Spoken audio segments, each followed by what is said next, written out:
1 April 1999ला join केलं त्यांनी Godrej washer डिपार्टमेंटला जॉईन झाले होते. त्यांचं मूळचं गाव आहे आदरकी, फलटण तालुक्यातील आहे. ते आत्ता शिरवळमध्येच राहिलं आहेत स्वतः आणि फॅमिलीबरोबर ते राहतात. त्यांनी जेव्हा सुरुवात केली करिअरची तेव्हा अतिशय बिकट परिस्थितीतून कष्टातून त्यांनी त्यांचं स्वतःची लाईफ उभी केली. त्यांची आत्ता दोन्ही मुलं पण IT क्षेत्रात कार्यरत आहेत, चांगल्या पगारावर नोकरी करत आहेत. त्यांचा प्रवासाला सुरुवात झाल्यानंतर त्यांनी 2010 ते 2020 गावची पतसंस्था आहे तिथं संचालक म्हणून काम केलं. त्यानंतर त्यांना 2012 साली सातारा जिल्हा गुणवंत कामगार प्रतिष्ठानतर्फे आदर्श कामगार पुरस्कार भेटला. 2013ला महाराष्ट्र शासनाच्या कामगार कल्याणकडून देण्यात आलेला आदर्श कामगार पुरस्कारसुद्धा भेटला त्यांना. त्यानंतर 2015 ते 2020 साली त्यांनी कंपनीची जी सोसायटी आहे त्याच्यामध्ये त्यांनी चेअरमन म्हणून पद भूषवलं. ह्याच्या व्यतिरिक्त ते प्रत्येक कामात किंवा प्रत्येक ॲक्टिव्हिटीमध्ये स्वतःहून पुढाकार घेतात आणि त्यांनी अतिशय मोलाचं असं कंपनीला सहकार्य केलेलं आहे. तर त्यांच्याबद्दल आपण अजून काही बोलूयातच. त्याच्या आधी आपण काही मनोगत ऐकूयात. मी प्रथम निमंत्रित करतो संतोष मोकाशे यांना की ते त्यांचे मनोगत व्यक्त करतात. उपस्थित सर्व कामगार बंधूंनो, व्यासपीठावर आदरणीय श्री सागर बागायतकर, त्याचबरोबर पेंडसे साहेब आणि आजच्या या सेवानिवृत्तीचे सत्कारमूर्ती राजकुमार पवार, त्याचबरोबर उपस्थित सर्वच स्टाफ याच्यात. खरं तर सर्वात प्रथम व्यवस्थापनाचं आभार मानतो की या कार्यक्रमाला आपण संघटनेच्या वतीनं परवानगी मागितली आणि एकंदरीत कुठलीही पॉलिसी नसताना संघटनेच्या आणि एकंदरीत आपण सर्वांनी योगदान ज्या पद्धतीनं दिलेलं आहे त्याला प्रतिसाद म्हणून व्यवस्थापनानं अर्धा ते पाऊण तास ऑन ड्युटी वेळेमध्ये आपल्याला हा कार्यक्रम करण्यासाठी परमिशन दिली.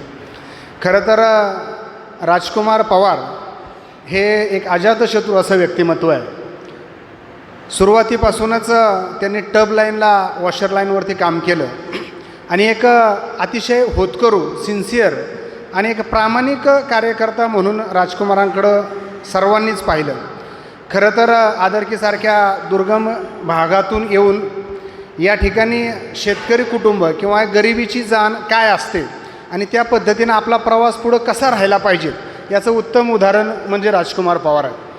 कामाला लागल्यापासूनच आपल्या कामाशी प्रामाणिक, कामामध्ये सतत नवनवीन बदल कसे करता येतील आणि त्याचबरोबर आपल्या सर्व सहकाऱ्यांना आपल्याबरोबर कसं सामावून घेता येईल आणि सर्वांचा उन्नती आणि सर्वांची प्रगती कशी होईल याचं कायम विचार राजकुमार पवार आपल्या एकंदरीतच या सेवा कालखंडामध्ये करत आलेले आहेत.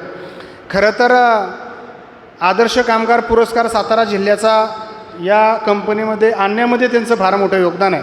कारण जी सातारा जिल्हा गुणवंत कामगार प्रतिष्ठानची संस्था आहे या संस्थेला अटॅच होऊन त्यांच्याबद्दल ती माहिती घेऊन स्वतः ती फाईल तयार करून आपल्याला एक आदर्श पायंडा त्यांनी घालून दिला आणि त्याच्यानंतर अनेक आदर्श जिल्हा गुणवंत कामगार असतील किंवा राज्य पातळीवरती कामगार असतील या माध्यमातून अनेक लोकांना त्यांनी हा मार्ग मोकळा करून दिला, एक दिशा दाखवण्याचं काम केलं. त्याचबरोबर खऱ्या अर्थानं गोदरेज कर्मचारी पतसंस्थेची निर्मिती झाल्यानंतर ज्यावेळेस पवारसाहेबांनी याचा कार्यभार हातात घेतला एक संचालक मंडळ म्हणून आणि चेअरमन पदाच्या कारकिर्दीमध्ये संस्थेचा योग्य कारभार, एक प्रामाणिक कारभार कसा असावा याचं एक उत्तम उदाहरण त्यांनी घालून दिलं.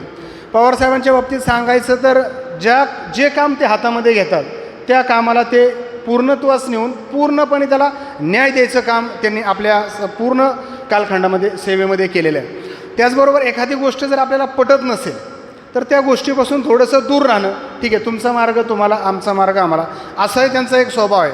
त्याचबरोबर खऱ्या अर्थानं संपूर्ण काम करत असताना संघटनेला एक मार्गदर्शन कसं करावं, म्हणजे योग्य काय आहे, अयोग्य काय आहे, कुठल्या पद्धतीनं आपल्याला पुढं गेलं पाहिजे याचं एक उत्तम मार्गदर्शक म्हणून कायमच, म्हणजे ज्या वेळेस मी कामगार प्रतिनिधी म्हणून काम केले, वॉशर लाईनवरती काम करत असताना प्रेसच्या जवळच कायम टब लाईन राहिलेले आणि त्यामुळं कायम संपर्कात असल्यामुळं कुठल्या पद्धतीनं आपल्याला पुढं गेलं पाहिजे म्हणजे लीडरशिपमध्ये नसतानासुद्धा एक ज्याला आपण कमिटी म्हणतो, एक कोर कमिटी म्हणतो, या कोर कमिटीमध्ये एक महत्त्वाची भूमिका थोडक्यामध्ये बजावण्याचं काम त्यांनी अतिशय चांगल्या पद्धतीने केलेलं आहे. म्हणजे एकंदरीत आपल्या संपूर्ण सेवा कालखंडामध्ये आपलं कामाच्या बाबतीत असो, लोकांच्या बाबतीत असो किंवा संघटनेच्या बाबतीत कुठलाही निर्णय करायचा असो, एक मित्र कसा असावा, एक कामगार कसा असावा, याचं एक उत्तम उदाहरण त्यांनी आपल्या संपूर्ण कालखंडामध्ये घालून दिलेलं आहे. त्याचबरोबर त्यांनी आपल्या संपूर्ण कुटुंबावरही चांगलं लक्ष दिलेलं आहे. मुलगा ज्यावेळेस त्यांची दोन्ही मुलं शिकत असताना 10वीमध्ये शिकत असताना मला वाटतं त्यांनी कुठलेही कोचिंग क्लासेस लावले नाहीत. आज कोचिंग क्लासेस एवढं फॅड असताना त्यांनी कुठलेही कोचिंग क्लासेस न लावता स्वतः घरी पेपर तयार करायचे आणि तो पेपर मुलांकडून सोडून घ्यायचे. अशा पद्धतीनं त्यांनी इथपर्यंत योगदान देऊन आपल्या मुलांच्या करिअरच्या बाबतीमध्ये सुधीर साहेब यांना बोल करिअरच्या बाबतीमध्ये माधवसाहेब पुढे आहे करिअरच्या बाबतीमध्ये सुद्धा त्यांनी मुलांच्या असेल, आपल्या संसाराचे असेल, अतिशय जागरूकपणे आणि दिशा देण्याचं काम निश्चितपणानं केलेलं आहे आणि त्याचं फल आज त्यांना मिळालेलं आहे. त्यांची दोन्ही मुलं चांगल्या क्षेत्रामध्ये काम करतात, उत्तम पगारावरती काम करतात. खरं तर माणसाच्या आयुष्यात स्वप्न काय असतं की आपण जे कामाला येतो, काम केल्यानंतर आपला संसार सुखाचा व्हावा, मुलं बाळं चांगल्या ठिकाणी लावत आणि मला वाटतं की त्यांची सर्व स्वप्नपूर्ती या ठिकाणी झालेली आहे. आणि त्यांचा एक विशेष गुण, या मला वाटतं 27 वर्ष त्यांनी या ठिकाणी काम केलं. या 27 वर्षामध्ये एकही UA नाही, म्हणजे अनऑथराइज्ड एकही नाही, एकही लेट पंचिंग नाही 27 वर्षामध्ये. म्हणजे इतकं आपल्या कामाशी प्रामाणिक आणि काटेकोरपणे वेळेवर येणं, वेळेवर जाणं. आदर्श कामगार उगाच सरकारने दिला आहे का त्यांना? म्हणजे अशा पद्धतीचं काम त्यांचं आहे. त्यांचा जास्त वेळ घेत नाही. मी आपल्या सर्व संघटनेच्या वतीनं, सर्व कामगार बंधू भगिनींच्या वतीनं, व्यवस्थापनाच्या वतीनं शंभू महादेवचरणी प्रार्थना करतो की त्यांचं निवृत्तीनंतरचं आयुष्य सुखाचं, समाधानाचं, भरभराटीचं जावं. ज्या काही इच्छा आकांक्षा आपल्या पूर्ण राहिल्यात त्या निश्चितपणाने आपल्या पूर्ण होत. गोदरेजची संघटनेच्या असतील, कामगार बंधूंच्या असतील, सतत आमच्या हृदयाची दरवाजे आपल्यासाठी खुले आहेत. कधीही आवाज द्या, आपण तुमच्यासाठी सदैव तत्पर आहोत एवढीच या ठिकाणी प्रार्थना करतो आणि पुनश्च एकदा आपल्या उदंड आरोग्यासाठी, आयुष्यासाठी प्रार्थना करतो आणि या ठिकाणी थांबतो. धन्यवाद. आज आपण इथे राजकुमार पवार यांच्या निवृत्तीचा समारंभ साजरा करतो आहे. सो आत्ता मोकाशींनी सांगितल्याप्रमाणे मला बऱ्याचशा नवीन गोष्टी कळल्या की त्यांचं कंपनी बाहेर पण एवढं योगदान आहे आणि एक माणूस म्हणून ते किती चांगले आहेत, पण एक गायडिंग पिलर किंवा ज्याला आपण निर्देशक व्यक्ती म्हणू शकतो सर्व कामगार बंधूंसाठी, तसं पण त्यांचं एक व्यक्तिमत्व मला दिसलं. मी त्यांना बरेचदा लाईनवर काम करताना बघितलं आहे आणि त्यांच्याशी बोलण्याचा प्रयत्न केला आहे, पण थोडे मितभाषी आहेत, थोडे कमी बोलतात, पण त्यांचं लक्ष चौफेर चांगलं असतं. म्हणजे लाईनवर काय प्रॉब्लेम आहे, आजूबाजूचे लोक काम करत आहेत का नाही, हे त्यांचं लक्ष खूप चांगलं असतं. आणि मुख्य म्हणजे त्यांचा एक गुण जो मला दिसतो आहे की पंक्च्युअलिटी हा त्यांचा गुण दिसतो आहे की लेट पंचिंग नाही किंवा कुठलंही व्हायलेशन नाही. सो हा त्यांचा स्वभाव धर्म आहे.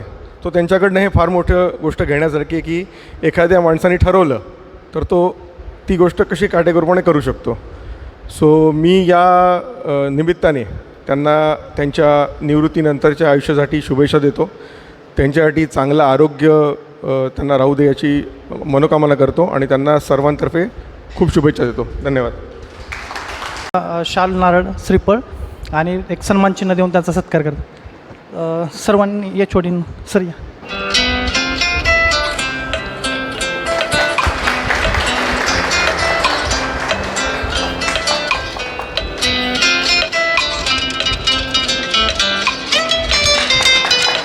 धन्यवाद सगळं.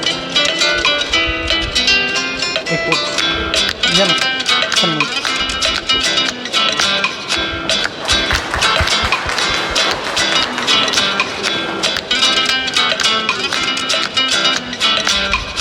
यानंतर युनियनचे प्रतिनिधी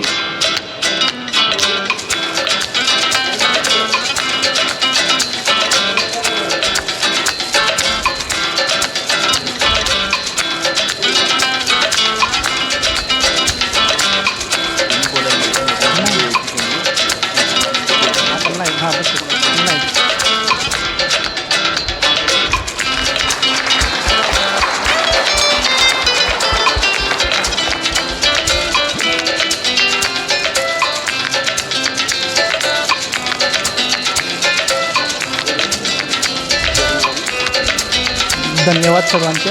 आता याच्यानंतर गोदरेज हां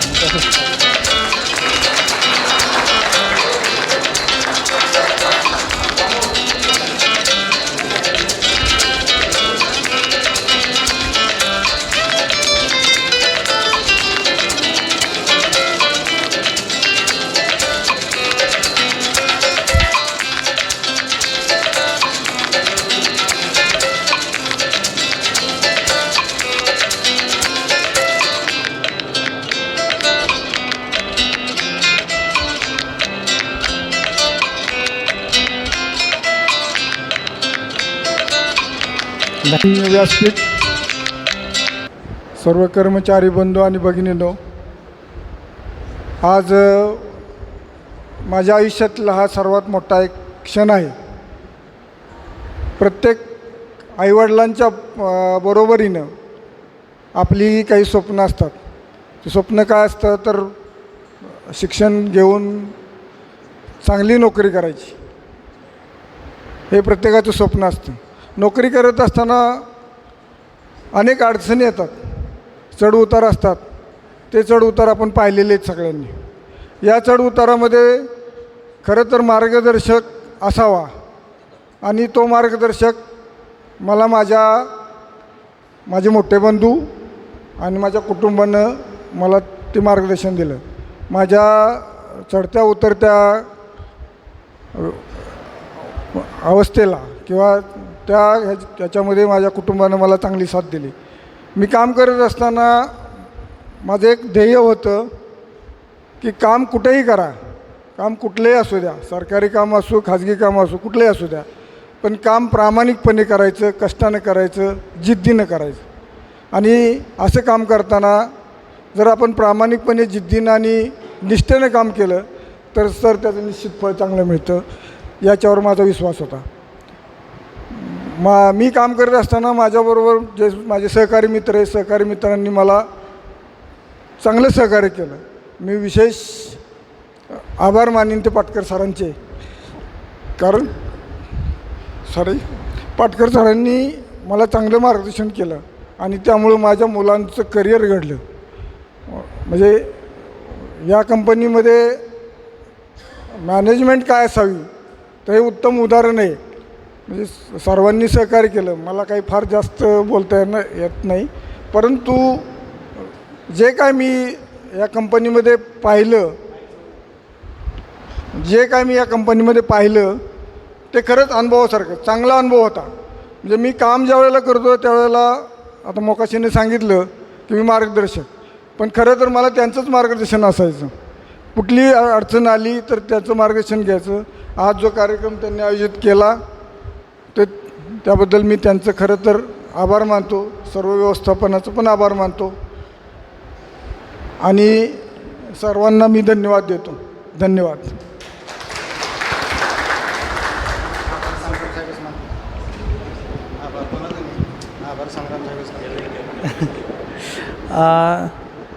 धन्यवाद राजकुमार साहेब. त्यांच्या राजकुमार पवार सरांच्या भावी आयुष्यासाठी आपल्या गोदरेज परिवारातर्फे त्यांना खूप खूप शुभेच्छा. आणि वेळेच्या अभावी आपण हा कार्यक्रम इथेच संपवत आहे. सर्वांसाठी स्नॅक्सची अरेंजमेंट केलेली आहे, तर त्याचा आस्वाद घ्यावा आणि हा कार्यक्रम इथे संपला असं आपण डिक्लेअर करू. थँक्यू.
आज या ठिकाणी आपले मित्र श्री राजकुमार पवार यांच्या सेवापूर्ती निमित्त आपण इथं जमलोत. खरं तर राजकुमार यांचं एक व्यक्तिमत्व जे आहे ते फार हसतमुख, मितभाषी आणि कामाप्रती फार प्रामाणिक. आज जवळपास त्यांची 27-28 वर्ष सर्व्हिस ही गोदरेज कंपनीत झाली. त्यांच्या बंधूंचं आणि त्यांचं जे प्रेम आहे ते जगजाहीर आहे. बंधूवरती किती अतोनात प्रेम आहे. आणि त्यांनी आत्ता आपल्या भाषणात पण सांगितलं, जी काय त्यांची जडणघडण झाली ती केवळ त्यांच्या बंधू आणि इथं जे कामगार वर्ग असतील, अधिकारी वर्ग असतील आणि गोदरेज कंपनीतून जे काय शिकायला मिळालं त्यातून त्यांची प्रगती झाली. त्यांचं निसर्गाप्रती आणि सामाजिक जाणीवेप्रती जे प्रेम आहे ते वाखाणण्यासारखं आहे. त्यांना मी पुढील भावी आयुष्यासाठी शुभेच्छा देतो. थँक्यू. आज आमचे सहकारी राजकुमार पवारसाहेब आपल्या सेवेतून निवृत्त होत आहेत. आज त्यांचा निरोप समारंभ हा कार्यक्रम इथं आयोजित केला होता आणि या निमित्तानं मी त्यांना त्यांच्या भविष्यासाठी पुढचं आयुष्य सुखासमाधानाचं आणि निरोगी जावं असं माझ्याकडून स्वतः गोदरेज परिवारतर्फे आणि माझ्याकडून खूप खूप शुभेच्छा देतो.